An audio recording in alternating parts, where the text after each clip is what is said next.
Welcome, September. It is quite an honor to have you here today. There Oh, thank is you. truly, as I'm getting to know you a little bit on the side here, there is no doubt that God has beautifully equipped you with such fine work for his kingdom, for such a time as this. And in an effort today to celebrate Dr. King and this celebration weekend, we would be remiss not to have your work that God has called you to on a spotlight so that Mm. you can bring the light and beauty that you've brought to and from the civil rights movement to us. So I feel as though I could be here with you for hours, as there are multiple contributions that you've made that intrigue me, and I feel like we would be blessed to hear you expound on. So I'm thinking, if you're up for it, maybe we start at the beginning and Okay. we take it chronologically. Have you begin by sharing your journey of how you got into music and theater?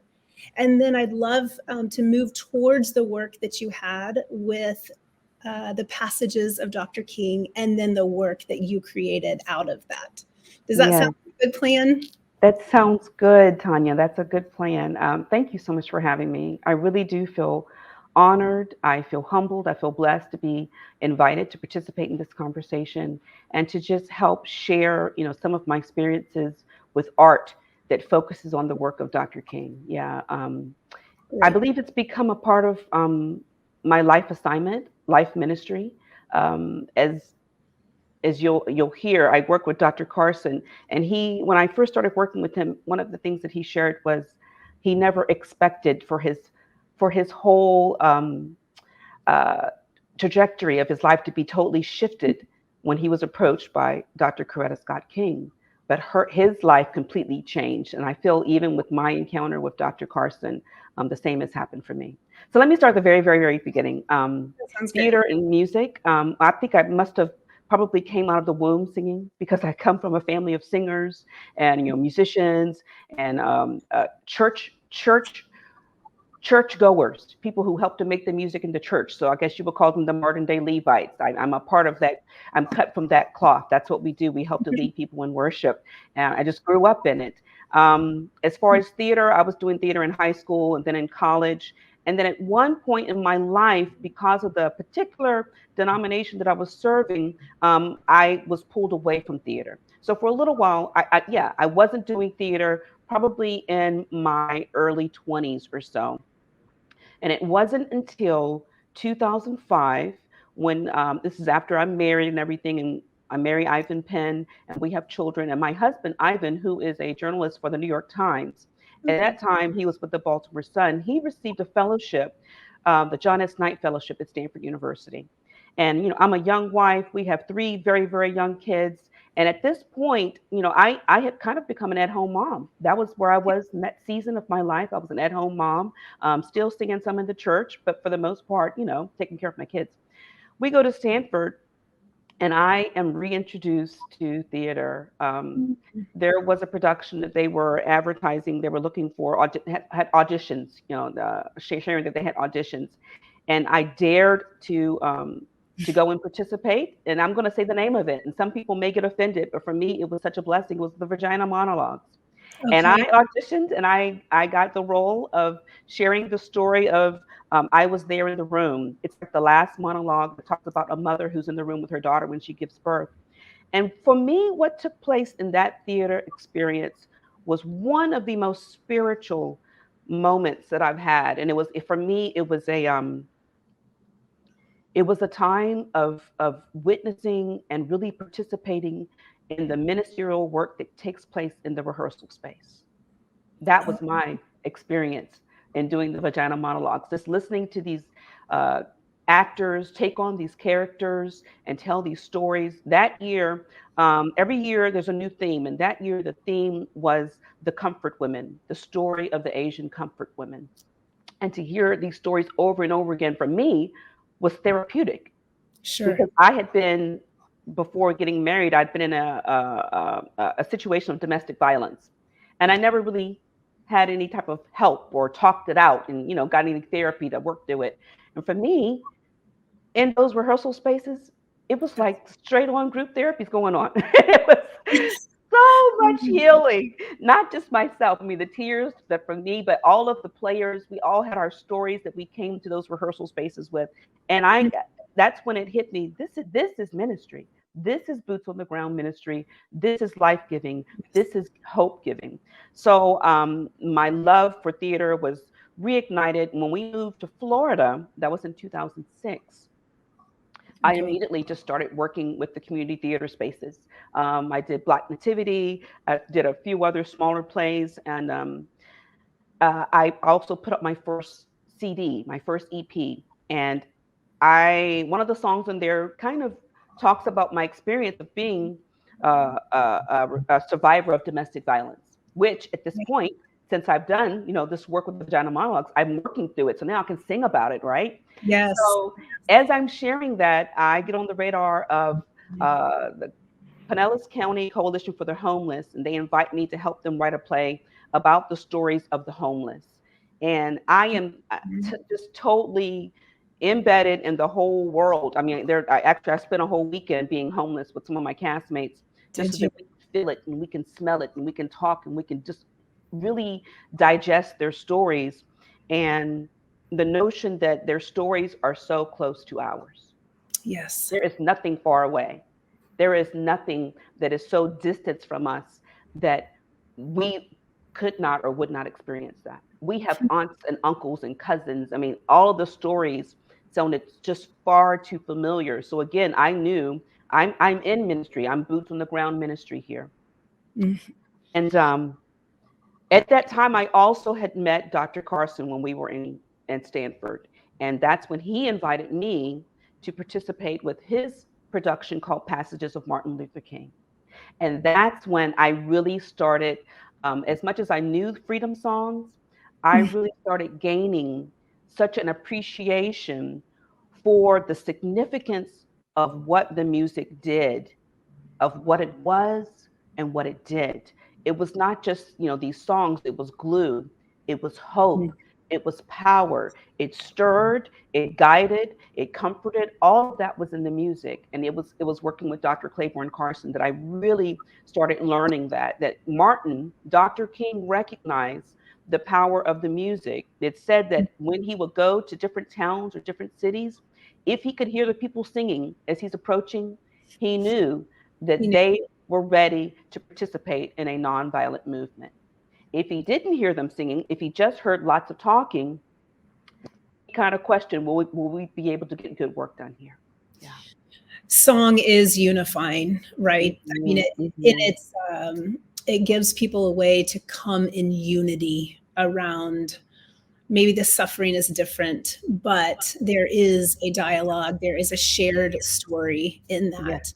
yes. Well, you touched on this a little bit a few minutes ago, but it's so beautiful the way your early music from the womb and then the Mm-hmm, theater and then kind of coming out of theater, having a family, and then being kind of unexpectedly invited back into theater, which was courageous, by the way, at that mm-hmm. stage in life to jump back in, I imagine. But it Yeah. seems there that is where the ministry section, you'd always, of course, been in the church and been a part of worship, but it seems like when you went back in at Stanford, that's where Mm-hmm. the real theater, music, and wow, this is actually boots on the ground ministry. Yeah. And it's such a beautiful thing when faith and art come together to Mm-hmm. portray truth and to give us words. And I think so often our society misses that cross section. It's either faith or it's art, but it's very rarely synchronized together. So, would you just Well, expound a little bit more what your journey's been as you're blending this faith and art? I don't think it's so much that I'm the one doing the blending. I think it's Fair. always there. I think society, humanity wants a way to understand. And a part of how we understand is that we do categories. This is black. This is white. This is sacred. This is secular. And it Yes. makes it easier for our brains to participate in it. Okay, I can engage now because I'm supposed to do this here in this sacred section. I can do this in this secular section. But I Mm. don't think God ever, I don't think that was God's plan. God never planned for us to do these categories and these dividing walls and saying, okay, this is holy unto the Lord and this is a disgrace. I mean, certainly there are certain practices that you Sure. don't want to participate. But I think for the most part, music, art, creating uh, ideas. I think so much of this is God inspired anyway. I Mm. just don't think a lot of people don't give God the credit, for giving that inspiration.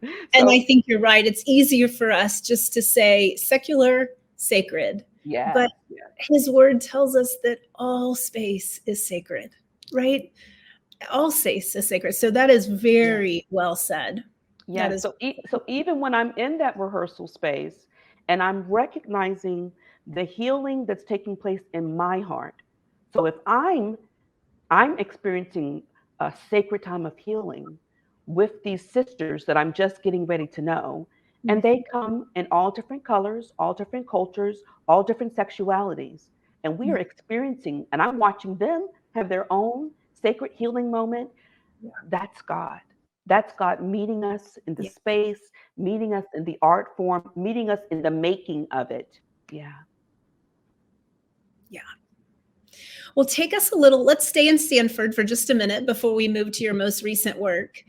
Because Okay. as we celebrate Dr. King, I want to hear about the play that Dr. Carson wrote. And Yes. if I'm not mistaken, he spent 30 years commissioned to edit Dr. King's papers. And the play was an outpouring from that. And so Yes. tell us what it was like to take letters that were turned into a play that you then musically directed. That is so beautiful. It is beautiful, and it's still kind of surreal, all of it. When I first started working with Dr. Carson, he said he liked my voice on the music because he said you sound as if you've had some pain in your life. You sound as if you've experienced something. Because he would try to teach those freedom songs to some of the young people on campus, like the gospel choir. And these are great singers. But what had happened in the generation in between, the civil rights movement, and then moving on to the next, is many of the parents wanted to save their children from the hurt and the pain. So Oh, they stopped recounting the stories. They stopped talking about the trauma. Now I'm the generation right removed. I was in the first generation that was part of the integration. yes. The church that I went to, several folks marched with Dr. King. I had a Sunday school teacher who was bit by a dog. So I heard the stories as a little girl. I remember hearing them talking about what happened when they marched in Danville, Virginia, hearing them talk about when some of them went to North Carolina and did the march. I heard these stories. So that's in my background. And then also, I also bring to the table, like I shared, my situation with domestic violence. Pain is pain. And it may sound differently, but it you recognize pain. So when I sang, I mean, it was a basic freedom song. I can't remember what it was, but when I sang it, he just smiled. He smiled. You sound like you've known pain in your life.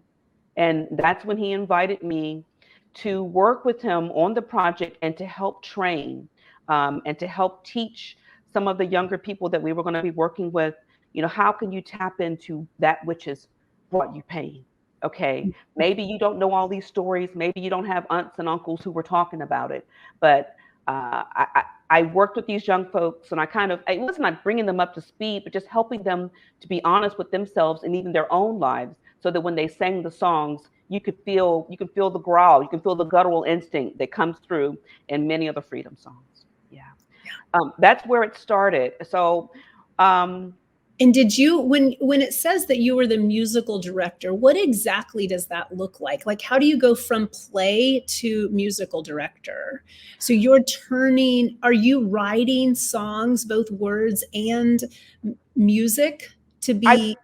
I didn't write songs for Dr. Carson's play because it was true to the tradition. We took the songs, we took the tried and true freedom Okay. songs, the songs I'm from the Black church, we took Negro spirituals, we took the traditionals, and I would help with the arrangements. Now, when we went to China, I was a co-music director, and I worked with a very fine gentleman, a dear friend of mine, Reverend Ken Alston, and we were co-music directors.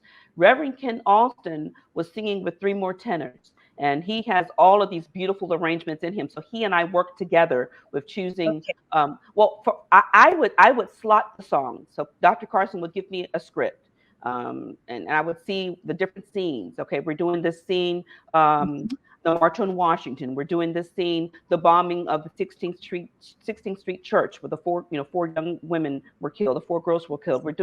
I see the lay of all the scenes. So I would plot the songs. I Okay. think this song complements this. I think this song complements this. And then, like, if you're talking about the March on Washington, we know that they sang "We Shall Overcome," and we know that Mahalia Jackson did a version of "How I Got Over." So some of that is like, of course, you're going to sing "How I Got Over" at that point. Right. Yeah, yes. Okay. So, but Oh, as that far as writing some songs, when by the time I had transitioned and I was invited by the state senator to do an original production about the music itself, that's when we started writing some original music. okay. Okay. So let's We can actually sing transition Stanford. to that. The Okay. sounds of the civil rights movement, the power of song. Give us an overview of this production and share what your hope and vision was and is, and yeah, just invite us into the beauty of that production. Okay. Well, It's a before big question, I know. No, well, it's big, and it's a perfect segue because it was born out of my work with Passages of Martin Luther King. So we did several stateside productions of Passages of Martin Luther King, and I was always invited to help provide the music, to help arrange the music, arrange to script it, where it was going to fall. But then also we did two productions internationally. One was in Beijing, China, and that's the one where Reverend Kenneth Alston was the co-music director with me. And Okay. then there was also another group of singers that went to Jerusalem. Dr. Carson, with his work with Dr. Carson, with Dr. Martin Luther King's papers and his connections, he was actually invited to participate in the peace talks for the Middle East. And there are points where he would be on the phone with Hamas, and he would be on the phone with various leaders talking about peace and what does it look like and how can we make it work. And he made the suggestion to the State Department, since I'm involved in this, you should bring my play. You should, because there's something beyond just the talks, the conversation. He Yes. said, bring the play so that you can feel what peace looks like and feels like. So they took his advice, and the State Department fully funded the second international production that was in Jerusalem. We did. I always forget. I think it was 6 shows in Jerusalem, and then another 5 shows on the West Bank. So we had several different theaters, and these are small, lovely, community theaters, boots on the ground. Even now, I'm sorry, I'm getting ready to mess up, but we went into refugee camps. We went into so many spots. We're not saying we're going to go in there and we're going to do this place, and all of a sudden there's going to be peace in the land. We're Right. not that naive. But Right. what our assignment was to go and encourage those Palestinians who are being peaceful to continue to be peaceful. So especially the 2 refugee camps we went into, militia had been coming in there and taking these young people and putting guns in their hands and sending them out there to kill. These theaters were bringing the young people in and making art with them, various art projects, various ways of expression. Of course, they have anger, so this theater supervisor is trying to help them learn ways to manage your anger, to channel it into something creative. So our job was to go in and come alongside him. What he's doing, that's what we're doing, and we do it via Passages of Martin Luther King. Yeah. And for like you said, to come and talk about peace is quite different than to give them words to experience the emotions that come through song and that through the come through song. play. Yeah, and I'll share a really interesting dynamic. When we were first going, and I received the invitation, and it said that we would be working with the National Palestinian Theater. I was like, "What? I thought we were going to be working with the Israeli government." And I had to pray about it. And I grew up. I've been indoctrinated enough, and the church says we stand with Israel. We stand with Israel. But God loves all people, and there is a real oppression that's taking place. And there are people who are trying to protest peacefully. And my assignment was to go in and to help people to continue to protest peacefully. This is how we did it. This is how it was done, led by Dr. King. And these are some tools. And along with the music, I have to share that we took a little bit of a field trip when we were on the West Bank, because it was when we were there during the Arab Spring. So Okay. we're seeing um, the bullets. We're seeing warfare. We're seeing the battleground. Literally, We went into the home of one of the women who would help lead the women in protest, and I mean, What a she privilege. starts to sing some of their protest songs with us. And when you hear their songs, while I don't know the language, I know the feeling. I know what that feels Mhm, like because mhm. they had heard our protest songs. So they're singing their protest songs and they're teaching us. And as much as we can, we're singing together. It was such a humbling experience to sit with women of peace, practicing peace, and just trying to love on them, encourage them to continue. Let me do get there. What took place with my production? Mhm. I brought both sets of singers. There was a set of singers that was in China. There was some lap over, but there were some newer singers who went with us to Jerusalem. So Okay. for the production, Sounds of the Civil Rights Movement, The Power of Song, I took all of those singers. They're all part of the production, and so they're like the meat of the production. They Sure. provide most of the music, but we also have representation of Sam Cooke. Of course, you got to have that song, A Change is Going to Come. So we have Yes. that in there. We have a representation of Mahalia Jackson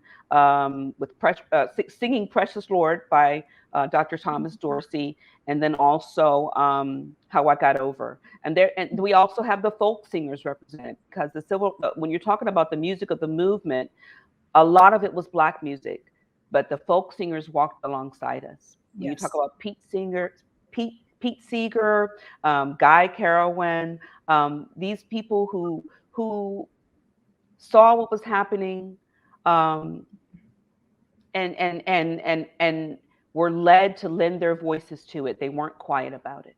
So I have a whole section where we do a medley of folk songs, and that's actually a sweet section in the production. Yeah. Mhm.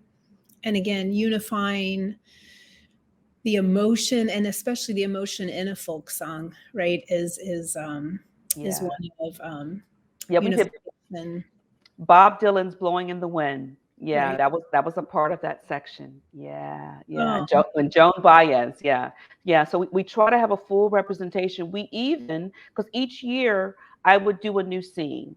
I would add to it, with what's going on now in the culture, what needs to be sure. represented. So one year, so we're moving from the music of the movement to the more modern, freedom songs, the more modern protest art. And I add a scene about Black women and their hair. Um, Thank God, we're seeing the laws now being changed. But why did it have to come to the place where a law had to actually be put in effect? But women were being fired off their jobs. Young girls were being sent home because supposedly their hair was not in compliance, with the school rules and everything. So we did a scene about Black women here, and we bring in some India Ari, I love my hair, and we also included a scene. The latest version of the production has a scene that includes the Japanese American internment camp. Okay. One of my mentors at Fuller, Dr. Steve Yamaguchi, he was telling me the story about his mother. His mother, had been in in an internment camp, actually over at the Santa Anita racetrack. She was Oh, there for quite some time. So we included that. We did some research and found so many songs that were written, inspired by, uh, situations in the internment camp, and then also songs that speak out against, our Asian brothers and sisters. So we included one of those songs in the production. Yeah. the production is a lot wider in breadth than I originally understood. So I Hmm. appreciate you expounding that. September, as we look forward to this weekend, to next week, to this month, as Hmm. we celebrate Dr. King, his work, his letter from the jail, I'm going to read a quote to you. And I would just appreciate you responding to it. So here's the quote. We must come to see that human progress never rolls in on wheels of inevitability. It comes through the tireless efforts and persistent work of men willing to be co-workers with God. And without this hard work, time itself becomes an ally of the forces of social stagnation. That's a heavy one. Hmm. It's true. Can you respond to that for us? Yeah.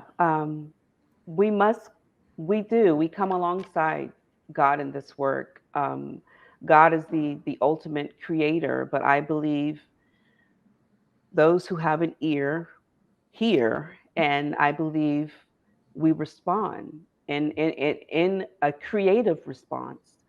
Um, Culture does not just change. That's what he's speaking to. That the world's not going to change. We have to help to create the culture that we want to see. We have to participate in it and help to create the very culture that we want to see. I recently heard a conversation with Andy Crouch, and there was something very interesting that he said in regards to our responsibility as Christians, and where many years ago it seemed as if they were failing that responsibility because of their response to culture. He said Christians would either condemn culture, you can critique it, Mhm, meaning you're analyzing culture, mhm, you can do the really cheap thing and just copy it, mhm. or you can become just consumers of culture. But the most powerful thing, as we as Christians especially trying to see change, is that we have to either cultivate it, that which is good, or we have to create the culture that we want to see. And I think that's a part of Yes. the responsibility that God is giving faith leaders, Mhm. creatives, um, anyone who has a voice, a platform, who wants to see change. I think that's a part of what we have to do. And a Great. part of the beauty of that is that we don't have to do it alone. We can be creative collaborators. And that's when it becomes more powerful, when we do come together and we do allow all of the voices to speak into it. That's what makes it more powerful. Amen. Amen. Well, that's actually a good segue because before we close our time together, I would love to hear from you, and especially with this reflection from this quote in your mind, what is Mm. there a lesson that's that has impacted you that you would like to impart to us, both to encourage our march forward, but also to convict and challenge? And I imagine through the work at Stanford and the production you've written, and getting to go to China and Jerusalem and hearing people like the professor at Fuller, um, I imagine you have started to have lessons stir within you, lessons that are helping you create and change culture. So, would you just share one that you would like to highlight with us? That's a good question. And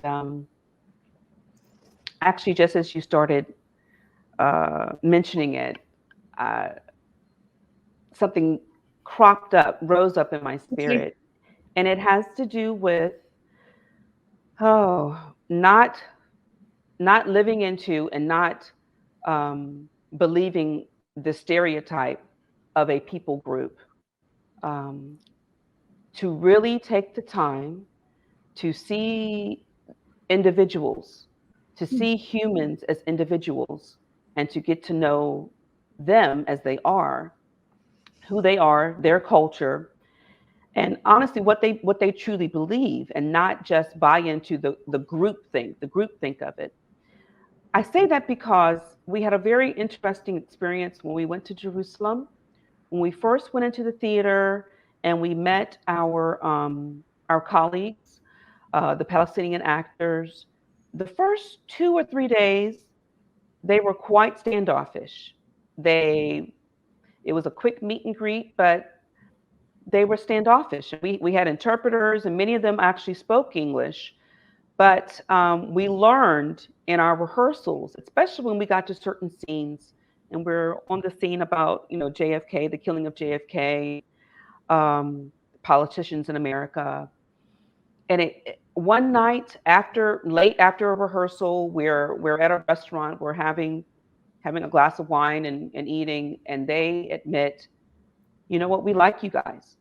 We actually like you. We didn't, we didn't think we were going to like you because you're Americans. And they have a certain viewpoint of Americans. And then they had a certain viewpoint of Black Americans. But and we're still friends on Facebook. We still follow each other on Instagram. We send messages to each other. They took the time to get to know us and our personalities. And they said, you know what, we cannot judge you because you're American. I need to get to know you. They're the ones who taught me that lesson. They were the ones who Wow. really taught me, let me just get to know people and not categorize a people group and say they are the bad ones and we're the good ones. Yeah. And I appreciate that answer because while it has a lot of gravity to it, it's also something that feels tangible and what's the word? Doable. Yeah. You Very know, doable. very doable. It would be intentional. It would require intention and care. But I'm glad that what you shared is something that each of us can take as we walk forward in influence and love in the sphere that God has called us to. Some of us have a teeny tiny sphere, and some have larger spheres, but God has specifically called us to each one of those. And so for us to leave this time together today encouraged to just look beyond the group to the individual. That's what Christ does. That's what we're called to do. So thank you for just bringing us right back to where we wanted our time with you to go. You've shared beauty. You've shared the gift of music and theater in the space of ministerial healing across generations and cultures and kinds. And so I'm thankful. I'm so thankful that you took the time to be with us. And more importantly, I'm grateful that you stepped out with the gifts and the talents and the skills that God has granted you, and you've made them available for the advancement of his kingdom. So thank you, September. Amen. You're welcome. Amen. You're welcome. And just another quick practical note. We actually, for one of our productions, we actually had a table up there. And throughout the production, we would invite another person to the table. And so by the time the production was over, you had all of the nations were represented around the table. We had all different colors, all different ages, even generations. And it's that easy. That year, 2 or 3 people reached out to me and said, you know, for Thanksgiving that year, I made sure my table looked like your table. It's that practical. Again, that doable, and yet that impactful. Mm. Thank you. Thank you, Mhm. September. Thank Yeah, you. blessings to Thank you. you. Blessings.